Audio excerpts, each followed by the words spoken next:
Hello students, my self Aditya Kumar और आज हम एक नए वीडियो के साथ हाजिर हैं। तो आज हम शुरू करते हैं question number 6 exercise 7.2 class 10th coordinate geometry. तो लेट्स स्टार्ट। और हमारा क्वेश्चन है, if A B C and D are the vertices of parallelogram taken in order find X Y. एक पैरेललोग्राम है जिसका कि वर्टिसेज ये है A B C and D. A का पॉइंट इतना है 1 2, बी है 4 वाई, सी x 6 है एंड डी 3 5 है। तो हमें क्या फाइंड करना है, एक्स एंड वाई का। ये x और इस y को फाइंड करना है। तो हम एक पैरेललोग्राम ड्रॉ करते हैं इस तरह से।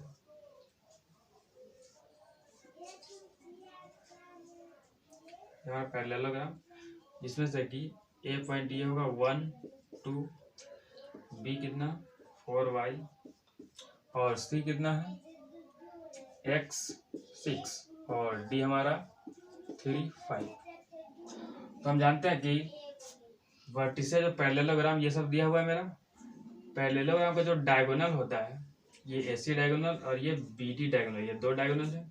और ये दो डायगोनल है, ये ओ पॉइंट पे इंटरसेक्ट कर रहा है और ये जो पॉइंट पे इंटरसेक्ट कर रहा है, तो ये दोनों डायगोनल एक दूसरे को बाइसेक्ट डिवाइड करता है, बाइसेक्ट करता है, मतलब ये इक्वली डिवाइड करता है।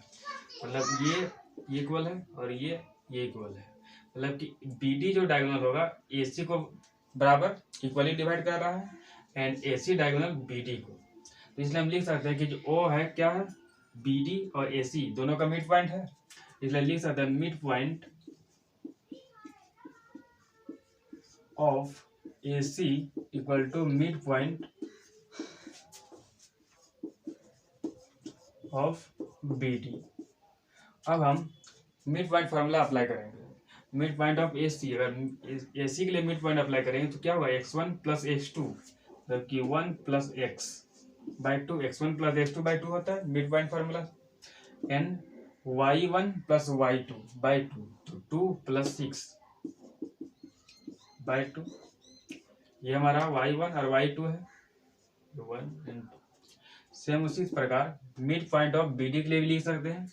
तो x1 प्लस x2 तो 4 plus 3 by 2, x1 plus x2 by 2 लिखते हैं तो 4 plus 3 by 2। Then y1 plus y2 by 2 तो y प्लस 5 बाई 2। अब देखते हैं, ये हमारा x कोऑर्डिनेट है, x पॉइंट का कोऑर्डिनेट, फिर ये भी x का है और ये y का है, ये y का है। तो हम ये x और ये x ये इक्वल होगा और ये इसके इक्वल होगा। इसलिए हम क्या करते हैं, ये इसको ये दोनों पहले इक्वली लेते हैं। तो हम इस तरह से लेते हैं 1 plus X by 2 equal to 4 plus 3 by 2 और ये 2 2 डिवाइड हो गया। तो क्या बचा 1 प्लस एक्स एंड 4 प्लस 3 7 और x इक्वल टू क्या होगा 7, 1 इधर ले आते हैं -1, तो x इक्वल टू क्या 6। तो इस तरह से हमारा ये पॉइंट आ गया x पॉइंट, ये कितना आया 6 आया। उसी पर अगर हम y कोऑर्डिनेट पॉइंट को लेते हैं तो y again 2 plus 6 by 2 equal to y plus 5 by 2, ये कर दिया। देन 2 प्लस 6 8 और y प्लस 5। अब क्या होगा, 5 को हम 8 के साइड ले आते हैं तो 5 को इधर लाएंगे तो -5 हो जाएगा, साइड चेंज करने पर चिन्ह बदल जाएगा, फिर इधर इक्वल टू y। तो y बराबर 8 - 5 3, तो y बराबर कितना आ रहा है मेरा, y बराबर 3। इस प्रकार मेरा y का वैल्यू आ गया। तो इस तरह से x बराबर 6 एंड y बराबर 3। और हमें क्या फाइंड करना था, फाइंड x एंड y। ये vertices A B C D parallelogram के वर्टिसेज दिया हुआ था और इसमें जो x और y पॉइंट जो कि फाइंड नहीं था वो हमें फाइंड करना था। तो इस तरह से हम मिड पॉइंट फार्मूला से दोनों वैल्यू को फाइंड किए और इस तरह से हमारा क्वेश्चन सॉल्व हो गया। अब हम नेक्स्ट क्वेश्चन को देखते हैं। So please note it. x बराबर 6 y बराबर 3, ठीक है स्टूडेंट्स। ये हमारा क्वेश्चन नंबर 7 और क्वेश्चन नंबर 7 देखते हैं। क्वेश्चन है, find out the coordinates of a point A. Point A coordinates find करना है पॉइंट ए का, where A B is the diameter of a circle whose center is 2-3 and B is 1-4।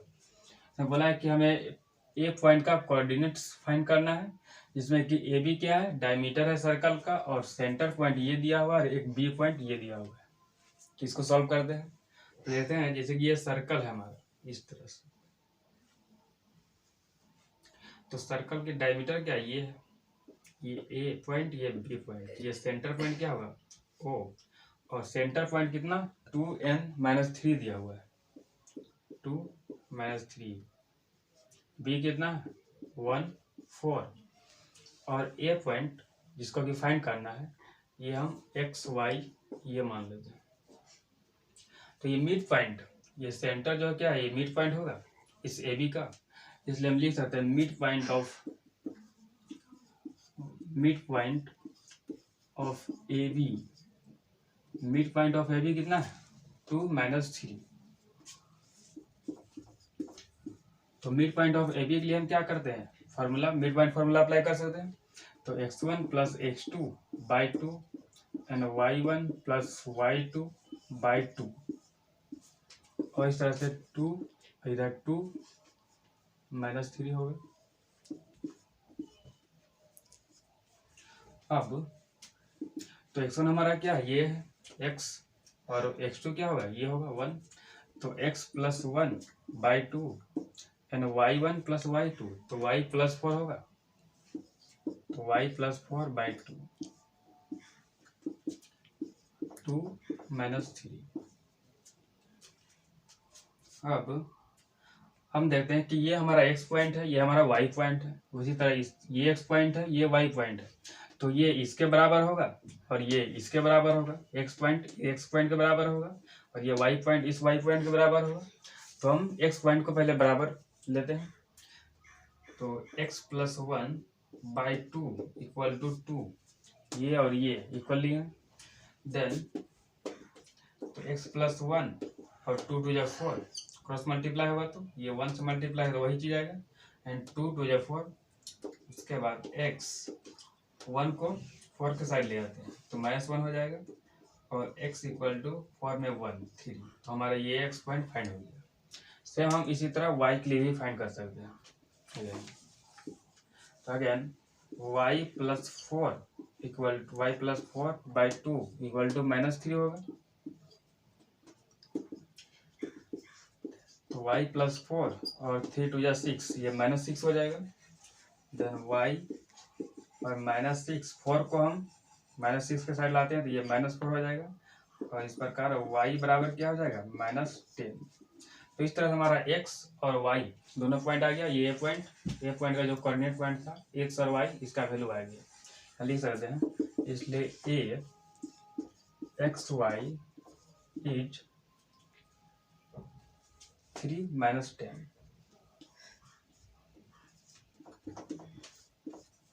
और ये हमारा answer.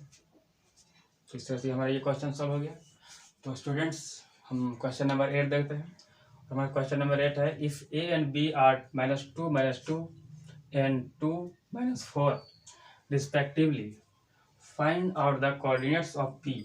हमें coordinates find करना है p का, और such that AP = 3/7 AB and P lie in the line segment AB।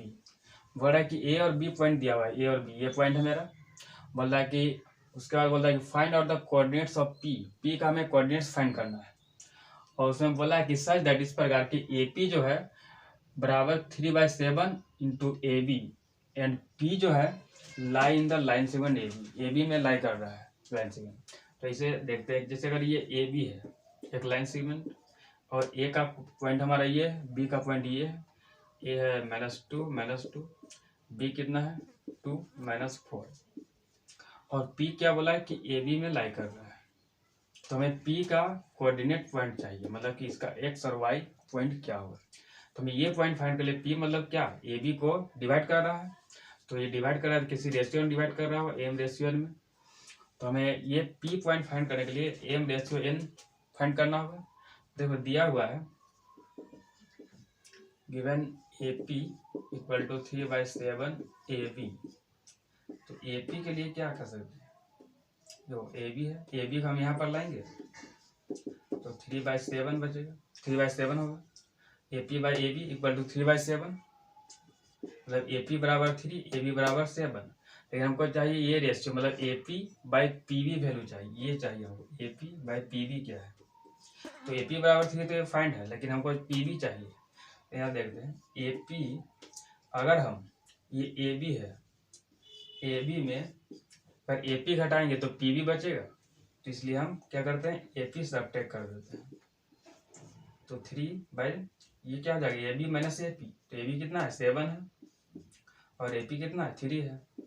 AP बराबर तो कितना हुआ AP और AB माइनस AP, ये बच गया मेरा PB और ये 3/4। तो इस तरह से हमारा ये रेशियो फाइंड हो गया है, AP रेशियो PB, ये मालूम हो गया 3/4, मतलब कि M बराबर 3 होगा और N बराबर 4। तो हम यहाँ लिख लेते हैं M equal to 3, N equal to 4 और x1 x2 क्या है मेरा, x1 इक्वल टू -2, x2 बराबर कितना है 2 है, y1 equal to -2, y2 equal to -4। अब हम सेक्शन फार्मूला से ये पॉइंट फाइंड कर सकते हैं, क्योंकि हमें MN रेशियो फाइंड हो गया है। तो x के लिए क्या होगा, mx2 प्लस nx1 होता है और m प्लस n, m कितना है मेरा 3, x2 कितना है 2 और n कितना है 4, x1 कितना है -2, m प्लस n 3 प्लस 4, तो 3 2 जा 6 और 4 2 जा 8 और सॉरी प्लस माइनस -8/7 और 8 में से सब्ट्रैक्ट होगा तो -2/7, इसलिए इस प्रकार x का वैल्यू मेरा क्या -2/7, तो ये हमारा आ गया -2/7। अब हम इसी प्रकार y का भी वैल्यू फाइंड कर सकते हैं। तो y के लिए क्या होगा my2 plus ny1 by m plus m कितना है हमारा 3 और y2 है मेरा -4, n कितना है 4, y1 -2, m plus n 3 plus 4 और 4 3 जाइए 12 -12 और 2 जाए -8, ये 7, तो 12 और 8 -20/7 हो जाएगा। इस प्रकार y का वैल्यू आ गया। तो इस तरह हमारा p कोऑर्डिनेट कितना आया,